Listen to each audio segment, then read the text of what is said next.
Hello, my beautiful sponges. I'm getting progressively more nasal and like a frog. So tonight a frog is going to tell you all about what happens in 2 Samuel and 4.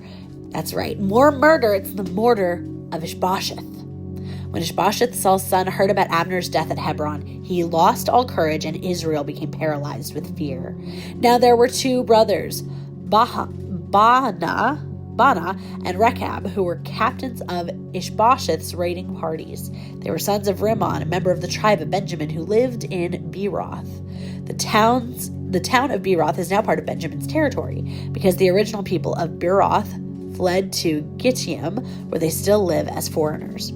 Saul's son Jonathan had a son named Mephibosheth, who was crippled as a child. He was 5 years old when the report came from Jezreel that Saul and Jonathan had been killed in battle. When the child's nurse heard the news, she picked him up and fled. But as she hurried away, she dropped him, and he became crippled.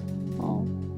One day, Rechab and Baana, the sons of Rimmon from Beeroth, went to Ishbosheth's house around noon as he was taking his midday rest.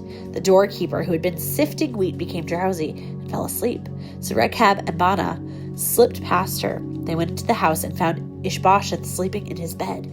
They struck him and killed him and cut off his head. Then taking his head with them, they fled across the Jordan Valley through the night. When they arrived at Hebron, they presented Ishbosheth's head to David. "Look," they exclaimed to the king, "here is the head of Ishbosheth, the son of your enemy Saul, who tried to kill you. Today the Lord has given my lord the king revenge on Saul and his entire family." But David said to Rechab and Baana, "The Lord who saves me from all my enemies is my witness. Someone once told me Saul is dead, thinking he was bringing me good news, but I seized him and killed him at Ziklag. That is the reward I gave him for his news. How much more should I reward evil men who have killed an innocent man in his own house and on his own bed? Shouldn't I hold you responsible for his blood and rid the earth of you?" So David ordered his young men to kill them, and they did. They cut off their hands and feet and hung their body beside the pool of Hebron. And then they took Ishbosheth's head and buried it at Abner's tomb in Hebron. Drama, drama, drama. And after all this murder, we're going to get some kings tomorrow.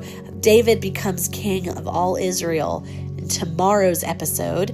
So be sure to tune into that for 2 Samuel 5. Have a wonderful, whatever the time of day you're having, my beautiful sponges.